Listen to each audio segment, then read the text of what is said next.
ബൈബിളിലൂടെ ഒരു തീർത്ഥാടനം എന്ന വചന പഠന പദ്ധതിയിലേക്ക് മാന്യ പ്രേക്ഷകർക്ക് സ്വാഗതം.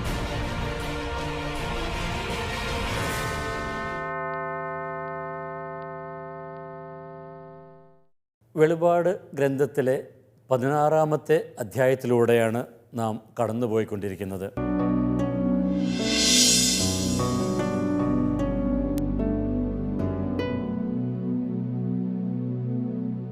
പതിനാറാം അധ്യായത്തിലെ 6-ാമത്തെ വാക്യം വരെ നാം പഠന വിചിന്തന വിഷയമാക്കി. ഇന്നത്തെ ക്ലാസ്സിലേക്ക് കടക്കുന്നതിന് മുമ്പ് ഒരിക്കൽ കൂടി ഈ 16-ാമത്തെ അധ്യായം മനസ്സിലാക്കുന്നതിനുള്ള ഒരു കാഴ്ചപ്പാട് നമുക്കൊന്നുകൂടി വ്യക്തമാക്കാം. 16-ാം അധ്യായത്തിൽ 3-ാമത്തെ സപ്തഗണമാണ് നമ്മൾ കാണുക. ഈ സപ്തഗണത്തിൽ പഴയ നിയമത്തിലെ പുറപ്പാടിൻ്റെ ഒരു പശ്ചാത്തലമുണ്ട്. ആ പുറപ്പാട് ഗ്രന്ഥത്തിൽ കാണുന്ന ആ മഹാമാരികൾ, അതിൻ്റെയൊക്കെ ഒരു പുനരാവിഷ്കാരം ഈ അധ്യായത്തിൽ കാണുവാനായിട്ട് നമുക്ക് സാധിക്കും.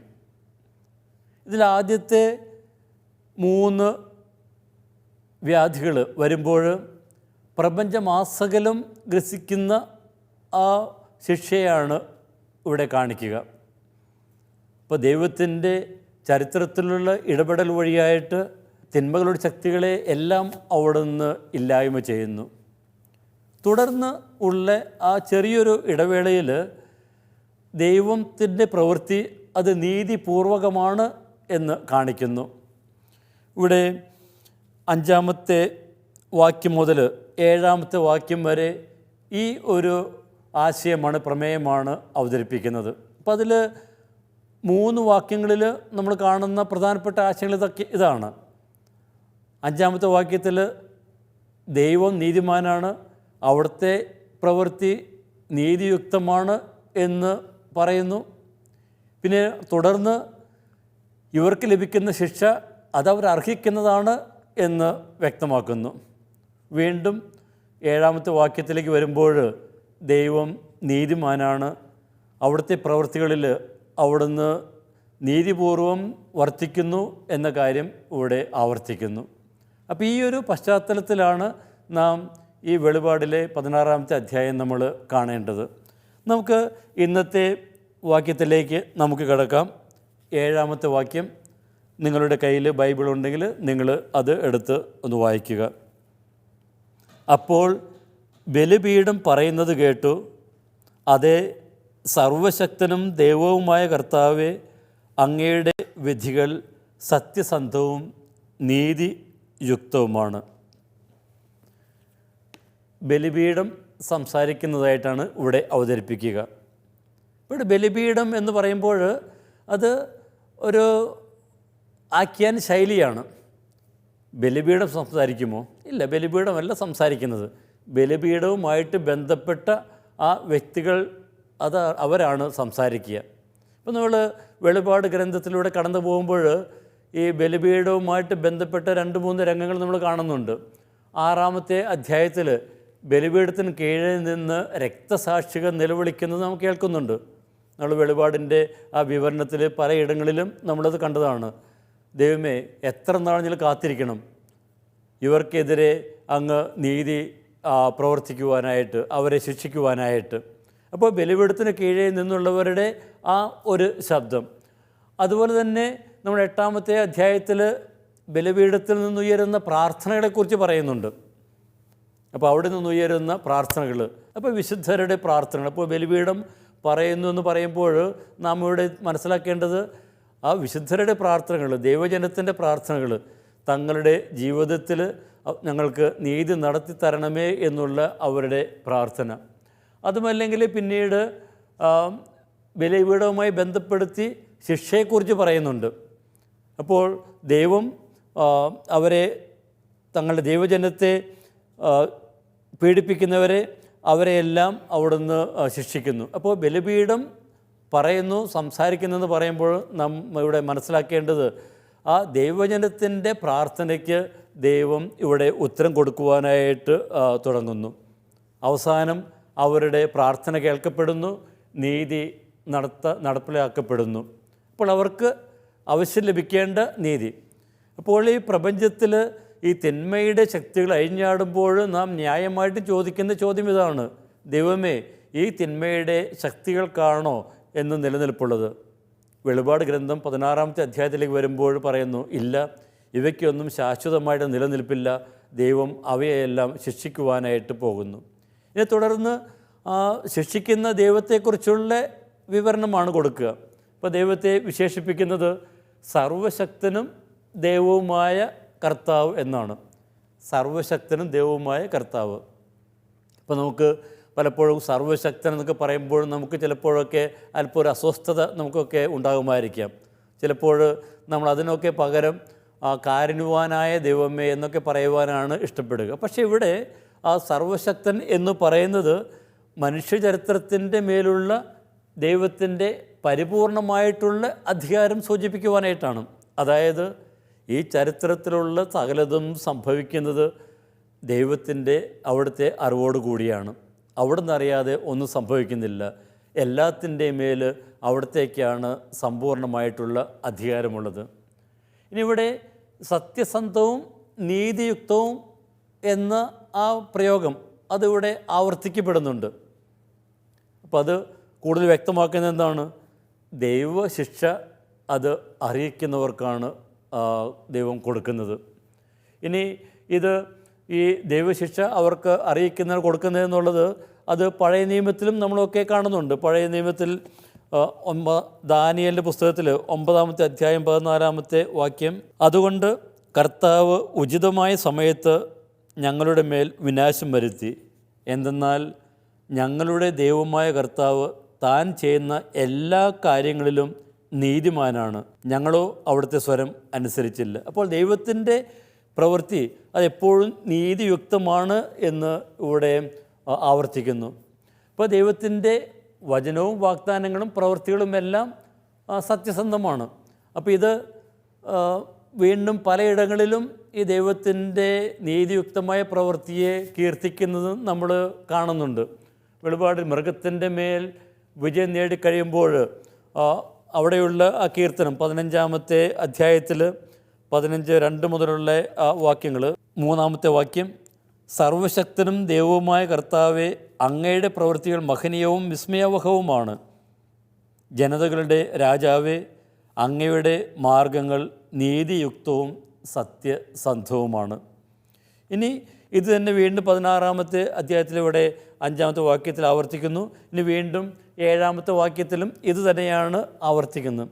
അപ്പോൾ ദൈവം ചരിത്രത്തിൽ യുഗാന്തോന്മുഖ ഘട്ടത്തിൽ ഇടപെടുന്നത് ഈ ആരാധന സമൂഹം തിരിച്ചറിയുന്നു.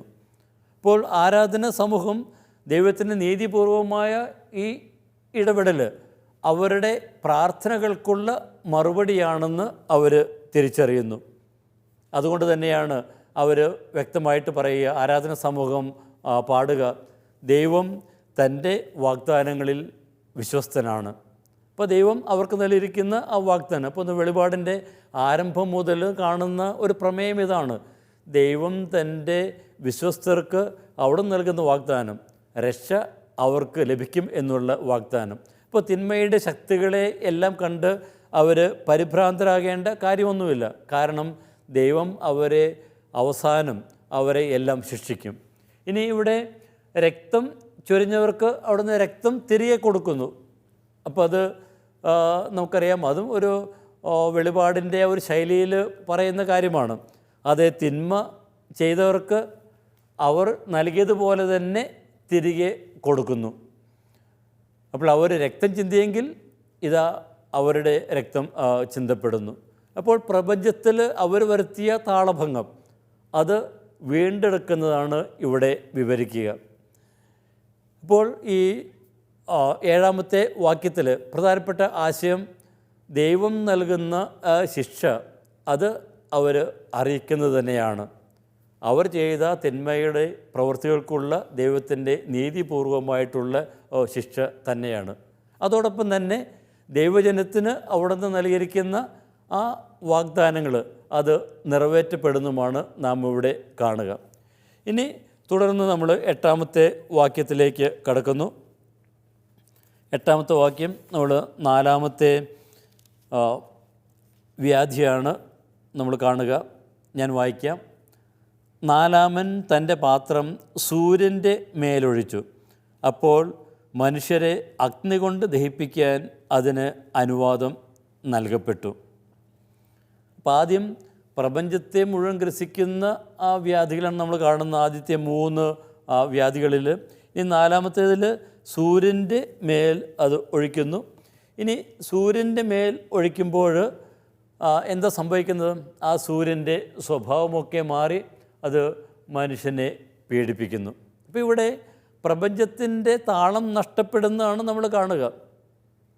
നമ്മൾക്ക് ആനുകാലികമായിട്ടൊക്കെ നമ്മൾ പറയുകയാണെങ്കിൽ നമ്മുടെയൊക്കെ മനുഷ്യൻ്റെയൊക്കെ ആ ഇടപെടൽ വഴിയായിട്ട് പ്രപഞ്ചത്തിന് താളം നഷ്ടപ്പെടുന്നത് കാണുന്നുണ്ട്. കാലാവസ്ഥ വ്യതിയാനം എന്നൊക്കെ നമ്മളൊക്കെ വിശേഷിപ്പിക്കുന്നത് അതൊക്കെ തന്നെയാണ്. അപ്പോൾ സൂര്യൻ മനുഷ്യനെ പീഡിപ്പിക്കുവാനായിട്ട് തുടങ്ങുന്നു.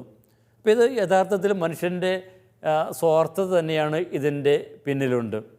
ഇനിയിവിടെ ദുഷ്ടന്മാർ അത്യുഷ്ണത്താൽ എരിയുമ്പോൾ നമ്മൾ കാണുന്നുണ്ട് 7-ാമത്തെ അധ്യായത്തിൽ ദൈവം തൻ്റെ ജനത്തെ ദൈവസാന്നിധ്യത്താൽ ചൂടിൽ നിന്ന് രക്ഷിക്കും നമ്മൾ കാണുന്നുണ്ട്.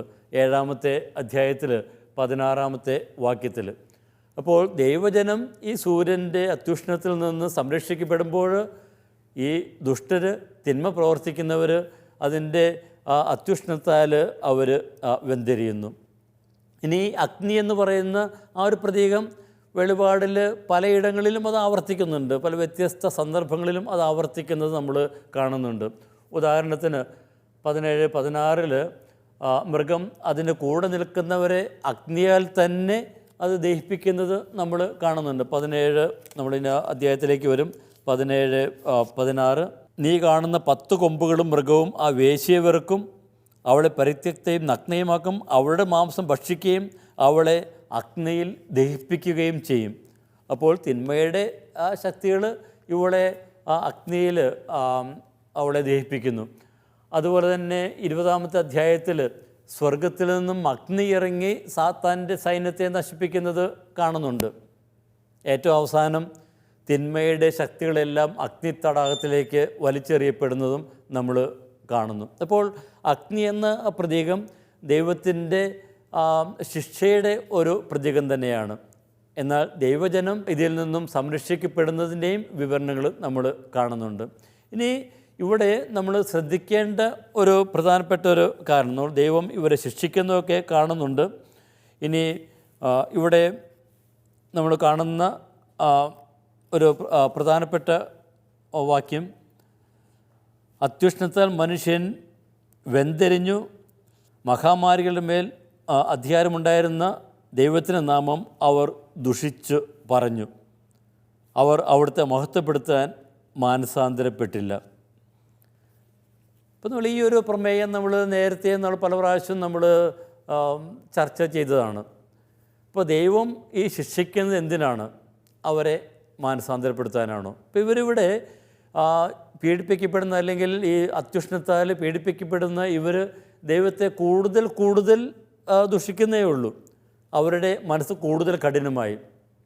ഇതിൻ്റെയും ഒരു പശ്ചാത്തലം പഴയ നിയമം തന്നെയാണ്. പഴയ നിയമത്തിൽ പുറപ്പാടിൻ്റെ പുസ്തകത്തിൽ നമ്മൾ കാണുന്നുണ്ട്, ആ മോശ പ്രവർത്തിച്ച അത്ഭുതങ്ങൾ വഴിയായിട്ട് ആ പീഡകൾ ഈജിപ്ത് ദേശത്തെ അവിടെയുള്ളവരെ പീഡിപ്പിക്കുമ്പോൾ ഫറവോ തൻ്റെ ഹൃദയം കൂടുതൽ കഠിനമാക്കുകയാണ് ചെയ്തത്. അപ്പോൾ ഇതുകൊണ്ടൊന്നും ദൈവത്തിൻ്റെ അടയാളങ്ങൾ കൊണ്ടൊന്നും ഈ തിന്മ പ്രവർത്തിക്കുന്നവരും മനസ്സ് തിരിയുന്നൊന്നുമില്ല. അപ്പോൾ ദൈവത്തിൻ്റെ ആ ശിക്ഷകളൊന്നും മനുഷ്യനെ മനസ്സ് തിരിക്കുവാനായിട്ട് ഉദ്ദേശിച്ചുള്ളതല്ല. അപ്പോൾ നമ്മളത് എപ്പോഴും നമ്മൾ പ്രത്യേകം ഓർക്കേണ്ടതാണ്. അപ്പോൾ ചിലപ്പോഴൊക്കെ നമ്മളൊക്കെ നമ്മുടെയൊക്കെ സാധാരണ ഭാഷയിൽ നമ്മളൊക്കെ പറയാറുള്ള കാര്യമാണ്, ദൈവം ശിക്ഷിക്കുന്നത് അവരൊക്കെ മനസ്സ് തിരിക്കാനാണ്.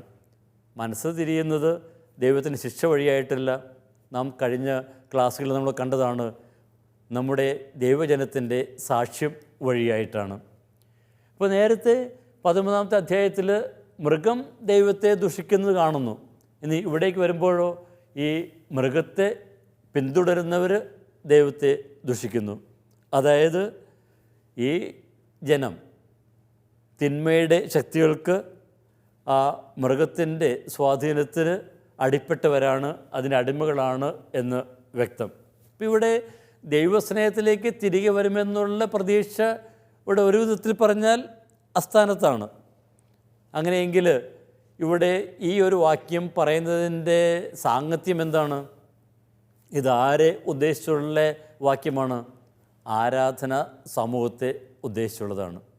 അപ്പോൾ ഇവിടെ ഈ ദുഷ്ടരെയെല്ലാം അവിടെ നിന്ന് പീഡിപ്പിക്കുന്നതും അവരെല്ലാം ഉന്മൂലനം ചെയ്യുന്നതുമെല്ലാം പറയുമ്പോൾ ഇതെല്ലാം ദൈവജനത്തിൻ്റെ നേർക്കുള്ള സന്ദേശമാണ്. അപ്പോൾ ഈ തിന്മയുടെ കൂടെ നിൽക്കുന്നവർ ഉന്മൂലനം ചെയ്യപ്പെടുന്ന കാണുമ്പോൾ ദൈവജനം തിരിച്ചറിയേണ്ടത് എന്താണ്? തിന്മയുടെ കൂടെ നിൽക്കുന്നവർക്ക് നിലനിൽപ്പില്ല, ദൈവത്തിൻ്റെ കൂടെ നിൽക്കുന്നവരാണ് രക്ഷയിലേക്ക് പ്രവേശിക്കുന്നത്. അപ്പോൾ അതുകൊണ്ട് ഇവിടെയുള്ള ഈ വിവരണം, ഈ മൂന്നാമത്തെ സപ്തഗണം, ഈ മഹാമാരിയുടെ വിവരണം, അത് ദൈവജനത്തെ ലക്ഷ്യം വെച്ചുള്ളത് തന്നെയാണ് എന്ന് നമ്മൾ മനസ്സിലാക്കുക. അപ്പോൾ മനസ്സ് തിരിയാനായിട്ടുള്ള ആ ഒരു ആഹ്വാനം നമ്മളത് 2-3 അധ്യായങ്ങളിൽ നമ്മൾ പലപ്പോഴും നമ്മൾ ആവർത്തിച്ച് കണ്ടതാണ്. 7 സഭകൾക്കുള്ള കത്തിൽ മാനസാന്തരപ്പെടും എന്നുള്ള ആഹ്വാനം പലപ്പോഴും കാണുന്നുണ്ട്. അപ്പം അതിൻ്റെ ആ ഒരു പശ്ചാത്തലത്തിലാണ് ഇവിടെ വീണ്ടും തിന്മ പ്രവർത്തിക്കുന്നവരുടെ മേലുള്ള ശിക്ഷ അവതരിപ്പിച്ചുകൊണ്ട് ഇനി നിങ്ങൾ അവരെപ്പോലെ അല്ല പ്രവർത്തിക്കേണ്ടത്, നിങ്ങൾ ഇതിൽ നിന്നെല്ലാം പിന്തിരിവിൻ, മാനസാന്തരപ്പെടുവിൻ എന്ന് പറയുന്നത്. അപ്പോൾ മനസ്സ് തിരിയുന്നവർക്ക് സംഭവിക്കുന്നതിൻ്റെ ഈ വിവരണം ആരാധന സമൂഹത്തിനായി ഉള്ളതാണ്. ഭൂവാസികൾ ദൈവത്തിലേക്ക് തിരിയാൻ കൂട്ടാക്കാത്തവരാണ്. നമുക്കറിയാം, ഭൂവാസികൾ എന്നുള്ള പ്രയോഗം തന്നെ ഭൗമികമായിട്ടുള്ള കാഴ്ചപ്പാടുള്ളവരാണ് എന്ന് നമ്മൾ കണ്ടു. ഈ തിന്മയുടെ കൂടെ നിൽക്കുന്നവർക്ക് നിലനിൽപ്പില്ല എന്ന് ഇവിടെ വീണ്ടും വീണ്ടും വ്യക്തമാക്കുന്നു. അവർ തിന്മയോടൊപ്പം ഉന്മൂലനം ചെയ്യപ്പെടുന്നു. ഇനി അവർക്ക് ലഭിക്കുന്ന ആ ശിക്ഷയാകട്ടെ അത് നീതിയുക്തമാകുന്നു. ഇപ്പോൾ വെളിപാടിൽ നമ്മൾ 16-ാമത്തെ അധ്യായത്തിൽ ഈ 3-ാമത്തെ സപ്തഗണത്തിലൂടെ കടന്നു പോകുമ്പോൾ നമ്മൾ കാണുന്ന ആശയം ഒന്നുകൂടി നമ്മുടെ മനസ്സിലേക്ക് കൊണ്ടുവരാം. ഇത് ആളുകളെ ഭയപ്പെടുത്തുവാനായിട്ടൊന്നും ഉദ്ദേശിച്ചുള്ളതൊന്നുമല്ല. ഇനി പ്രപഞ്ചത്തിൽ സംഭവിക്കാൻ പോകുന്ന ആ വലിയ കോളിളക്കങ്ങളും ഒന്നും അവിടെ വിവരിക്കുക എന്നതല്ല ഇതിൻ്റെയൊക്കെ പ്രധാന ലക്ഷ്യം. പ്രധാന ലക്ഷ്യം ഇത് ആരാധന സമൂഹത്തെ ഉദ്ദേശിച്ചുള്ളതാണ് എന്നതാണ്. അതായത് അവർക്ക് ഈ തിന്മയുടെ ശക്തികളുടെ കൂടെ നിൽക്കുന്നവർക്ക് സംഭവിക്കുന്ന കാര്യങ്ങൾ, സംഭവിക്കാൻ പോകുന്ന കാര്യങ്ങൾ അത് ദർശിച്ചിട്ട് ആരാധന സമൂഹം ദൈവത്തോട് വിശ്വസ്തത പുലർത്തുക. അപ്പോൾ ആ ഒരു സന്ദേശമാണ് ഇവിടെ നമ്മൾ വീണ്ടും വീണ്ടും കാണുക. ഇനി നമ്മൾ 10-ാമത്തെ വാക്യത്തിലേക്ക് നമ്മൾ കടക്കുന്നു. 10-ാമത്തെ വാക്യത്തിൽ കടക്കുന്നതിന് മുമ്പ് ഒരു ചെറിയൊരു വിശദീകരണം കൂടി. നമ്മൾ 11-ാമത്തെ അധ്യായത്തിൽ നമ്മൾ കണ്ടായിരുന്നു, ബാക്കിയുള്ളവർ, ശേഷിച്ചവർ അവിടുത്തെ മഹത്വപ്പെടുത്തി എന്നുള്ള ഒരു പ്രയോഗം നമ്മൾ കണ്ടിരുന്നു. ഞാനന്ന് അവിടെ വിശദീകരിച്ചതാണ്. അതായത് 10-1 നശിച്ചു, 7000 പേര് കൊല്ലപ്പെട്ടു, ബാക്കിയുള്ളവർ ദൈവത്തിന് മഹത്വം നൽകി. അപ്പോൾ ഞാൻ ആ മഹത്വം നൽകി എന്നുള്ള പ്രയോഗം വ്യാഖ്യാനിച്ചപ്പോൾ പറഞ്ഞിരുന്നു, അതിൻ്റെ പിന്നിലുള്ള പ്രധാനപ്പെട്ട ആശയം അവർ മാനസാന്തരപ്പെട്ടു എന്ന് തന്നെയാണ്. അതേ ആശയമല്ല ഇവിടെ കാണുക. 9-ാമത്തെ വാക്യത്തിൽ അവർ അവിടുത്തെ മഹത്വപ്പെടുത്താൻ മാനസാന്തരപ്പെട്ടില്ല. അപ്പോൾ മാനസാന്തരപ്പെടുന്നത് എന്തിനു വേണ്ടിയിട്ടാണ്? ദൈവത്തെ മഹത്വപ്പെടുത്തുവാനായിട്ട്. അപ്പോൾ 11-ാമത്തെ അധ്യായത്തിൽ അവർ അവിടുത്തെ മഹത്വപ്പെടുത്തി എന്ന് പറയുമ്പോൾ അവർ മാനസാന്തരപ്പെട്ടു എന്ന് തന്നെയാണ് അർത്ഥമാക്കുന്നത്. അപ്പോൾ ചിലപ്പോൾ ചിലരൊക്കെ ചോദിക്കുന്ന ചോദ്യമാണ്, ഇവിടെ ഈ തിന്മയുടെ കൂടെ നിൽക്കുന്നവർ മാനസാന്തരപ്പെടുമോ എന്ന്. മാനസാന്തരപ്പെടുക എന്നത് അവർക്കായിട്ട് തുറന്നിട്ടിരിക്കുന്ന വാതിൽ തന്നെയാണ്. അതിനുള്ള സാധ്യതയുണ്ട്. അതാണ് ദൈവം അവരിൽ നിന്ന് പ്രതീക്ഷിക്കുന്നത്. പക്ഷേ തിന്മയുടെ കൂടെ നിൽക്കുകയാണെങ്കിൽ അവർക്ക് ലഭിക്കാൻ പോകുന്നത് ദൈവത്തിൻ്റെ ശിക്ഷ തന്നെ ആയിരിക്കും. ഇനി നമ്മൾ 10-ാമത്തെ വാക്യത്തിലേക്ക് കടക്കുന്നു. 5-ാമൻ തൻ്റെ പാത്രം മൃഗത്തിൻ്റെ സിംഹാസനത്തിന്മേലൊഴിച്ചു. അപ്പോൾ അതിൻ്റെ രാജ്യം ഇരുട്ടിലാണ്ടു, മനുഷ്യർ കഠിനവേദന കൊണ്ട് നാവ് കടിച്ചു. ഇനി തുടർന്ന് 11-ാമത്തെ വാക്യം, വേദനയും വ്രണങ്ങളും മൂലം അവർ സ്വർഗസ്ഥനായ ദൈവത്തെ ദുഷിച്ചു പറഞ്ഞതല്ലാതെ തങ്ങളുടെ പ്രവൃത്തികളിൽ നിന്ന് മനസ്സ് തിരിഞ്ഞില്ല. ഇപ്പോൾ വീണ്ടും അടുത്ത ആ ദൈവത്തിൻ്റെ ശിക്ഷയുടെ അടുത്ത ഒരു ഘട്ടം എന്ന് വേണമെങ്കിൽ പറയാം, അതിവിടെ അവതരിപ്പിക്കുന്നു. അഞ്ചാമൻ മൃഗത്തിൻ്റെ സിംഹാസനത്തിന്മേലാണ് ഒഴിക്കുന്നത്. ഇപ്പം മൃഗത്തിൻ്റെ ആ സിംഹാസനം, ഇപ്പം മൃഗത്തിൻ്റെ സിംഹാസനം എന്ന് പറയുമ്പോൾ ഉടനെ തന്നെ നമ്മുടെ മനസ്സിലേക്ക് വരുന്ന ചിത്രം ഏതാണ്? 4-ാമത്തെ അധ്യായത്തിൽ സിംഹാസനസ്ഥനായ ദൈവം. അപ്പോൾ സിംഹാസനസ്ഥനായ ദൈവം യഥാർത്ഥത്തിൽ ഈ പ്രപഞ്ചത്തിൽ, ഈ ഭൂമിയിൽ ഭരണം നടത്തുന്ന സിംഹാസനസ്ഥനായ ദൈവം. പക്ഷേ ആ ദൈവത്തിൻ്റെ ആ ഒരു സ്ഥാനം അത് മാറ്റി തങ്ങളുടെ ആ സിംഹാസനം ഉറപ്പിക്കുവാനായിട്ട് തിന്മയുടെ ശക്തികൾ ശ്രമിക്കുന്നു. 13-ാമത്തെ അധ്യായത്തിൽ കടലിൽ നിന്ന് വരുന്ന മൃഗം സർപ്പത്തിൻ്റെ ആ സിംഹാസനം പങ്കിടുന്നതിനെക്കുറിച്ച് പറയുന്നുണ്ട്. 13:2 വാക്യം, ഞാൻ കണ്ട മൃഗം പുള്ളിപ്പുലിയെപ്പോലെയിരുന്നു, അതിൻ്റെ കാലുകൾ കരടിയുടേതുപോലെ, വായ് സിംഹത്തിൻ്റേതുപോലെയും, വ്യാളി തൻ്റെ ശക്തിയും സിംഹാസനവും വലിയ അധികാരവും അതിന് കൊടുത്തു. അപ്പോൾ ആ സർപ്പത്തിൻ്റെ ആ ഒരു സിംഹാസനം, അതായത് സർപ്പം ആ തിന്മയുടെ ആത്യന്തിക ശക്തി ഈ പ്രപഞ്ചത്തിൽ അധികാരമുറപ്പിക്കുവാൻ ശ്രമിക്കുന്നത്. അപ്പോൾ ആ ഒരു ശക്തിയിൽ തന്നെയാണ് ഇവിടെ ആ മൃഗവും പങ്കുചേരുന്നത്. അപ്പോൾ ഈ മൃഗത്തിൻ്റെ ആ സിംഹാസനത്തിൽ ഒഴിച്ചു എന്ന് പറയുമ്പോൾ ആ തിന്മയുടെ ആത്യന്തിക ശക്തിയുടെ മേൽ തന്നെയാണ് അവിടുന്ന് ഇത് ഒഴിക്കുക. ഇനി ഈ മൃഗം ചെയ്യുന്നത് എന്താണ്? ഈ സിംഹാസനത്തിലിരിക്കുന്ന ആ മൃഗവും ജനതകളെ വഴിതെറ്റിക്കുകയാണ് ചെയ്യുന്നത്. അവരെ സമ്പൽ സമൃദ്ധിയൊക്കെ കാണിച്ച്, അവരെ വ്യാമോഹിപ്പിച്ച്, അല്ലെങ്കിൽ അക്രമത്താൽ ഭയപ്പെടുത്തി ഇവരെയെല്ലാം വഴിതെറ്റിക്കുന്നത് നമ്മൾ കാണുന്നു. ഇനി ഇത് നമുക്കറിയാം, ഇത് അന്നുണ്ടായിരുന്ന റോമ സാമ്രാജ്യത്തിൻ്റെ ഒരു ചിത്രീകരണം കൂടിയാണ്. അപ്പോൾ റോമൻ ചക്രവർത്തി, റോമിലായിരിക്കുന്ന ചക്രവർത്തി അവിടെ താനാണ് പ്രപഞ്ചത്തിന് നാഥൻ എന്ന് അവിടെ പ്രഖ്യാപിക്കുന്നുണ്ടല്ലോ. അപ്പോൾ ആ ചക്രവർത്തിയുടെ വാദങ്ങൾ അതൊന്നും യഥാർത്ഥത്തിലുള്ളതല്ല, നിലനിൽക്കുന്നതല്ല എന്ന് ഇവിടെ പറയുന്നു. ഇനി റോമൻ ചക്രവർത്തിയുടെ ആ അധികാരം മാത്രമല്ല, അതുപോലെയുള്ള ഈ പ്രപഞ്ചത്തിലുള്ള സകല വ്യവസ്ഥിതികളെയും ആണ് ഇവിടെ ഉദ്ദേശിക്കുന്നത്. അപ്പോൾ ഈ സിംഹാസനം, ഈ അധികാര കേന്ദ്രങ്ങൾ അതൊന്നും നിലനിൽക്കുന്നതല്ല, അതൊക്കെ അതിനൊന്നും ശാശ്വതമായിട്ടുള്ള നിലനിൽപ്പില്ല എന്ന് പറയുന്നു. ഇനി ഇതിൻ്റെ മേലൊഴിക്കുമ്പോൾ ഇത് ഇരുട്ടിലാണ്ടു എന്നാണ് പറയുക. അപ്പോൾ ഇത് വീണ്ടും നമുക്കറിയാം, പഴയ നിയമത്തിലെ മഹാമാരിയുടെ ഒക്കെ പശ്ചാത്തലത്തിൽ തന്നെയുള്ളതാണ്. പുറപ്പാട് 10-ാമത്തെ അധ്യായത്തിൽ നമ്മൾ കാണുന്നുണ്ട്. പുറപ്പാട് 10-ാം അധ്യായത്തിൽ 9-ാമത്തെ മഹാമാരിയെക്കുറിച്ച് പറയുമ്പോൾ 10:21 മുതലുള്ള വാക്യങ്ങളിൽ കർത്താവ് മോശയോട് പറഞ്ഞു, നിൻ്റെ കൈ ആകാശത്തേക്ക് നീട്ടുക, ഈജിപ്തിൽ ഇരുട്ടുണ്ടാകട്ടെ, തൊട്ടറിയാവുന്ന ഇരുട്ട്. അപ്പോൾ ഇരുട്ട് എന്ന് പറയുന്നത് ആ ദൈവത്തിൻ്റെ ശിക്ഷയാണ്. അന്ധകാരം, പ്രകാശമാകുന്ന ദൈവത്തിൻ്റെ സാന്നിധ്യമില്ലാത്ത ഒരവസ്ഥ എന്ന് വേണമെങ്കിൽ പറയാം. അപ്പോൾ ആ ഇരുട്ടിലാണ്ടു എന്ന് പറയുമ്പോൾ ആ നന്മയുടെ പ്രകാശം അതെല്ലാം ഇവിടെ അസ്തമിച്ചു എന്ന് തന്നെയാണ് അർത്ഥമാക്കുന്നത്. ഇനി ഇവിടെ ഇരുട്ടിലാണ്ടു എന്ന് പറയുമ്പോൾ നമുക്കറിയാം, ഇത് ദൈവം തിന്മയെ പരാജയപ്പെടുത്തുന്ന അന്ത്യദിനത്തെ സൂചിപ്പിക്കുന്നതുമാണ്.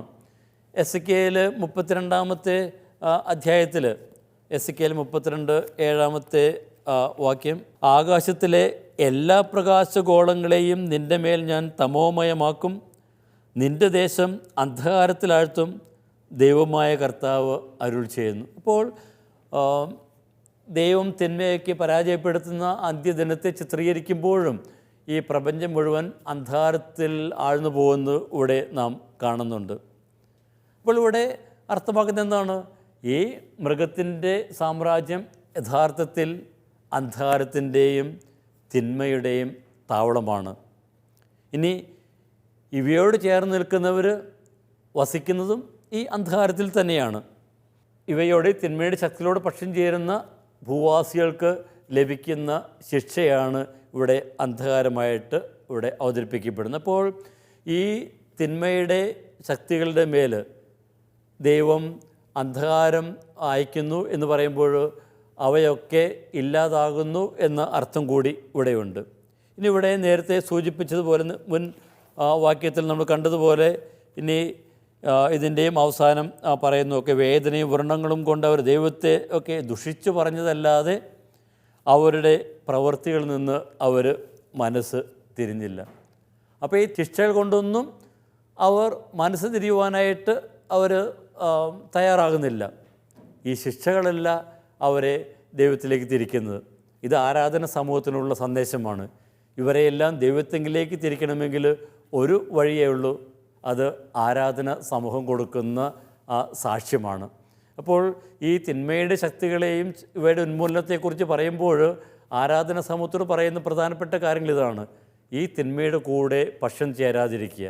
രണ്ടാമത്, ഇനി ഇവരെയൊക്കെ ദൈവത്തെങ്കിലേക്ക് കൊണ്ടുവരണമെങ്കിൽ ഒരു മാർഗമേ ഉള്ളൂ, അത് ആരാധന സമൂഹം നൽകുന്ന സാക്ഷ്യമാണ്.